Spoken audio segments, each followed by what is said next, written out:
In this lesson, you'll be exploring the Great Depression. By the end of this lesson, you should be able to respond to the following questions. What was the Great Depression? What caused the Great Depression? And how did the Great Depression affect Americans? How did it change their attitudes? The Great Depression was the deepest and longest lasting economic downturn in the history of the Western industrialized world. In the United States, the Great Depression began soon after the stock market crashed in October of 1929.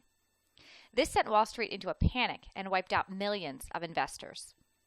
Over the next several years, consumer spending and investment dropped, causing steep declines in industrial output and rising levels of unemployment as failing companies laid off their workers.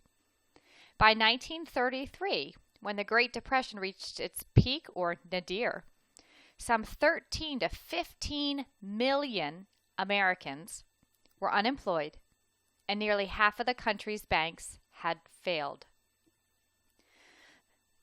Though the relief and reform measures put into place by President Franklin Roosevelt helped lessen the effects of the Great Depression, the economy would not fully turn around until after 1939, which is when World War II kicked American industry into high gear. So what I want you to do is think about some key phrases in that text. Perhaps look at what caused the Great Depression and an overview of what was the Great Depression. Perhaps you might actually add when the Great Depression started to recover and how that was instituted. A first-hand account of daily life is included below. Streetcars and Model T Fords appeared in the late 1920s. A lot of foods were becoming packaged and chicken houses were disappearing from backyards. Food was still very cheap. A loaf of bread cost 10 cents. Then came the steamer and high-powered luxury cars, Pikes Peak motor with high gear capacity. Dad's family was middle class, but the Depression affected everyone. Food and jobs were hard to get, and many people stood in lines for government handouts. A lot of people lived on powdered milk, dried beans, and potatoes. So you can see from that first-hand account how things went from being really great in the 1920s and industry was really booming, and then all of a sudden when the Great Depression hit, people's lives were radically changed.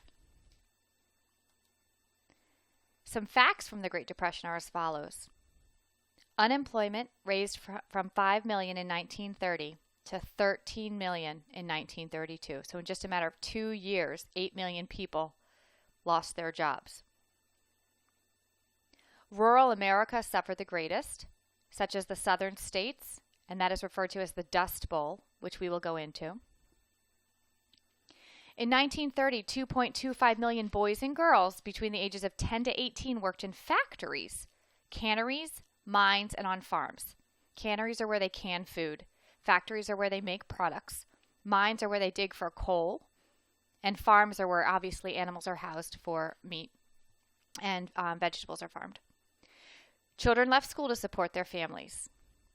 Now you guys know as of now that is illegal. There have been places, items put into play to support your learning and to make sure that you aren't underage prior to getting a job. Fathers could not support their families and were often devastated, feeling useless. Quote, "My dad was the strongest man I knew, but the Depression brought him to his knees." Homeless families were a normal sight, especially in the Dust Bowl and down south. Well, what was the Dust Bowl? The Dust Bowl was an area of the United States that suffered from severe wind storms.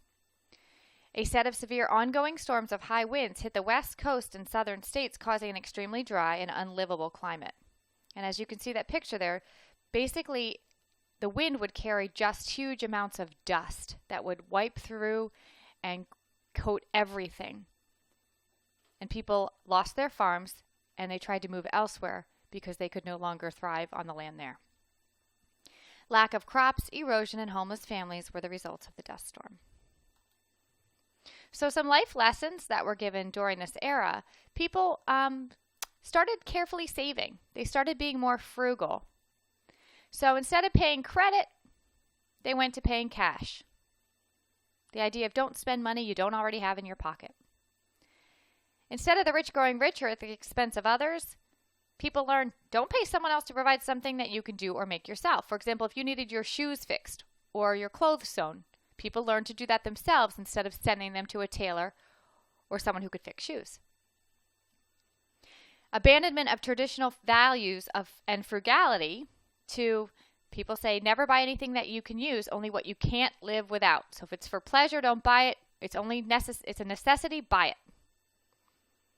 There's an attitude of self-indulgence and self-gratification by immediate acquisition of possessions, which is kind of what the era we're living in now, where we have that buy now mentality. Buy now, it'll make me happy. Back then, people had to learn to not buy anything until you had twice the purchase amount.